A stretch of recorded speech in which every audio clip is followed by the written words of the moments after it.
এবার টমো মিষ্টি ফ্যামিলি কেমন আছে সকলে? আজকে আমাদের এখানে শীতলা পুজো। তো অলরেডি আমি স্নান করে রেডি হয়ে গেছি। আমি জাস্ট স্নান করলাম, এখন বাজে 3:15 মতন। এখন জাস্ট আমরা বেরোবো। এবার আমার উপোসটা ইজ লাইক মানে খাওয়া না খাওয়া সমান, কারণ আমি ঘুমিয়েছি সকালবেলা, কারণ কাল রাতে তো এডিট করে ব্লগ আপলোড করে শুতে শুতে এখনও অবধি তোমরা ব্লগটা দেখো নি না। আর যারা যারা দেখো নি এক্ষুনি গিয়ে চ্যানেলে দেখে নাও, আর যারা দেখেছো তারা তো জানোই অলরেডি শপিং ব্লগটা এসে গেছে। তো ওটাই এডিট করতে আমার সকাল হয়ে গেছিলো করতে করতে। তো যাই হোক, তারপরে গিয়ে ঘুমালাম। অ্যান্ড এখন এই স্নান টান করে রেডি হয়ে দেখি মা রেডি হয়েছে কিনা, যাচ্ছি অঞ্জলি দিতে। তো যাই। অ্যান্ড চলো, এখানে এই শীতলা পুজোটা 100 বছরের পুরনো, তো সেটাই চলো গিয়ে তোমাদের দেখা। এই যে আমার মা অলরেডি রেডি হয়ে গেছে, আপনার চলো। শাখাপালা পাচ্ছ না, দেখি তোমার কেমন লাগছে দেখি। ও মা কি বৃত্তি, এখনো ওদের অঞ্জলি চলছে। বাহ, তোমার বেশ ভালো লাগছে। তা দেখি দেখি, দর্শক তোমরাই বলো, ভালো লাগছে না আমার মাকে? বাপি যাবে না, বাপি চলো না, ঢুকে যাচ্ছে। ঢুকে যাচ্ছ কেন তুমি? ঠান্ডা ঠান্ডা পেয়ে ঢুকে যাচ্ছে, দেখো তুমি ঠান্ডা দেখে। যাও যাও যাও, এইদিকে বাইরে 40 ডিগ্রি চলছে বাপি, তাই বলে তুমি যাবে না, আমাদেরকে একা একা ছেড়ে দেবে? যাবে না যখন আর কি করা যাবে। এখন যেখানে পুজো হয় সেখানেই যাচ্ছি।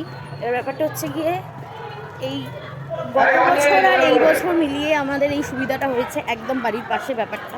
কিন্তু এর আগে, এটা আমার মামার বাড়ি এলাকা, এর আগে কি হতো, যখন ছোট ছিলাম মা উপোস করে আমাকে সাথে নিয়ে এই গরমের মধ্যে এই এত দূর আসতো, সেই মধ্যখান থেকে এত মানে ওটা একটা হেক্টিক ব্যাপার ছিল। তো থ্যাংক গড সেই ব্যাপারটা এখানে মিটে গেছে। এখন এই প্রথম সারির অঞ্জলি চলছে, আমরা সেকেন্ডবারে দেবো। তবে এই অঞ্জলিটা হওয়ার আগে যারা যারা দণ্ডি কেটেছে তারা একবার অঞ্জলি দিয়েছে। অ্যান্ড এখানে অনেকে দণ্ডি কাটে, আমি দেখেছি অনেক ছোটোবেলা থেকেই দণ্ডি কাটা ব্যাপারটা আমি এখানে এসেই জানতে পারি যে হোয়াট ইজ দিস দণ্ডি কাটা। যাই হোক, তো এখানে আমি আর আমার মা ওয়েট করছি কখন এনাদের অঞ্জলি শেষ হবে, দেন আমরা আবার অঞ্জলির জন্য দাঁড়াবো। তো এখানে অনেক লোক থাকে, তবে এখানে এই বছর অনেক জায়গায় অনেক পুজো, তাই জন্য একটু কম লোক। তো আমার মাম্মামকে দেখতে ভারী মিষ্টি লাগছে আজকে। তো ভাবছি কয়েকটা ফটো তুলে নিয়ে এখন, যতক্ষণ না অঞ্জলিটা স্টার্ট হয়। এখন যাচ্ছি আমরা অঞ্জলি দিতে। এই জুতো কোথায় রাখবো, জুতো কোথায় রাখবে আমিও জানি না, জুতো রাখার জায়গা পাচ্ছি।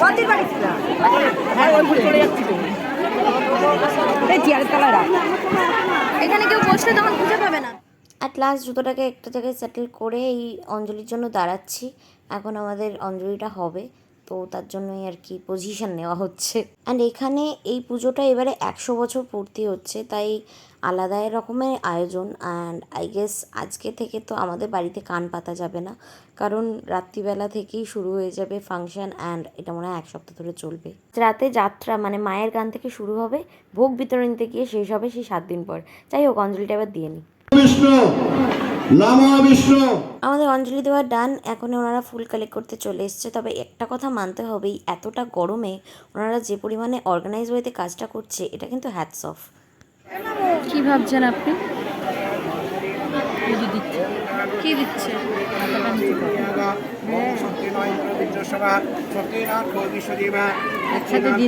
আমাদের অঞ্জলি দেওয়া ডান। অ্যান্ড শান্তির জলও দিয়ে চলে গেল, তোমরা তো দেখতেই পেলে। এবার আমার মা যাচ্ছে চরণামৃত আনতে, তো সেখানেই যাচ্ছি আমার মায়ের পেছন পেছন।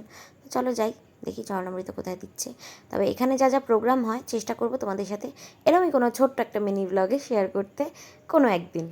আর এখানে তোমরা ভাবতে পারো হঠাৎ করে যে একই রকম চরণামৃত ডিস্ট্রিবিউশন হচ্ছে, তবে না, এখানে শুধু চরণামৃত বলে না, এটা একেবারেই দই ডাব দিয়ে ব্যাপারটা তৈরি করে নেওয়া হয়। কারণ যারা যারা দণ্ডি কাটে তাদেরকে শরবত হিসাবেও দেওয়া হয়, কারণ এতটা গরমে তো হয় ব্যাপারটা, তাই। তোমার কথা কেউ শুনতে পাচ্ছে বলে মনে হয় না, মাইক নেই না। চরণামৃত নেওয়া হয়ে গেছে, অঞ্জলি দেওয়া হয়ে গেছে, সব হয়ে গেছে, বাড়ি যাচ্ছি। এই যে চরণামৃত, অলমোস্ট একটা দইয়ের ঘোল টাইপের, দই আর ডাব। ইয়েস। চলো বাড়ি যাই। এখানে আগে আইসক্রিম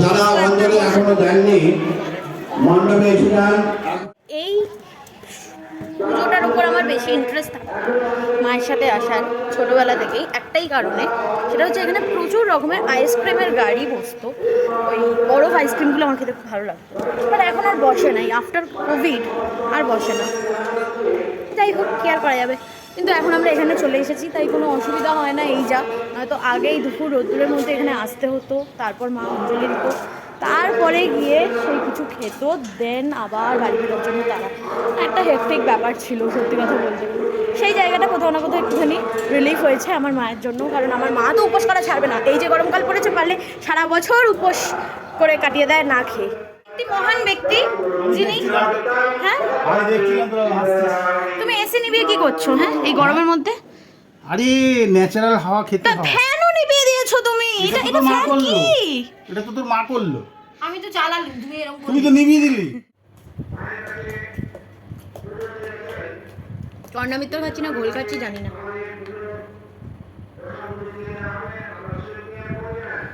এখন খাদ্য হচ্ছে এইটা, দই মুড়ি। এটা হচ্ছে আমাদের এখনকার জাতীয় খাদ্য, এটাই খেতে হয় মেনলি। আজকে যারা উপোস করে না তারা বেসিক্যালি পান্তা ভাত খায়, বাট আমরা এটা খাচ্ছি কারণ আমরা উপোস করছি।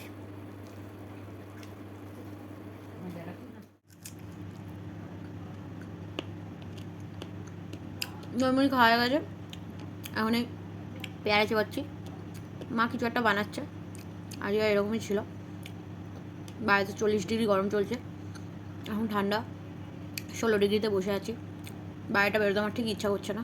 এই হচ্ছে আমার এখন সিচুয়েশান। গরমে তোমরাও ভালো থাকো অ্যান্ড সকলকে ভালো রাখো।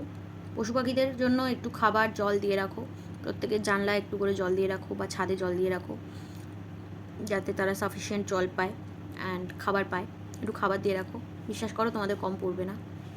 জীবে প্রেম করে যে জন সে জন সে বিচিৎসর, এই কথাটা সেই স্বামী বিবেকানন্দ বলে গেছিলো, সেটা ফলো করো। আর এই গরমে সকলকে ভালো রাখো, আর বেশি বেশি করে জল খাও, ফল খাও, ভালো থাকো। আর অবশ্যই লাইক শেয়ার কমেন্ট করতে ভুলো না। এখনও যারা যারা এখনও অবধি আমার চ্যানেলটাকে সাবস্ক্রাইব করোনি, সাবস্ক্রাইব করতে ভুলো না। আর যারা যারা ফেসবুক থেকে দেখছো ফলো করতে ভুলো না। অ্যান্ড শপিং ব্লগটা দেখে জানিও কীরকম হয়েছে। অন্য কোনো ব্লগ নিয়ে আসছি, এই ব্লগটাই অবধি থাক। ততক্ষণ টাটা, আমি ফল খাই, তোমরা ভালো থাকো। Okay bye. Subscribe now and click the bell icon to stay tuned.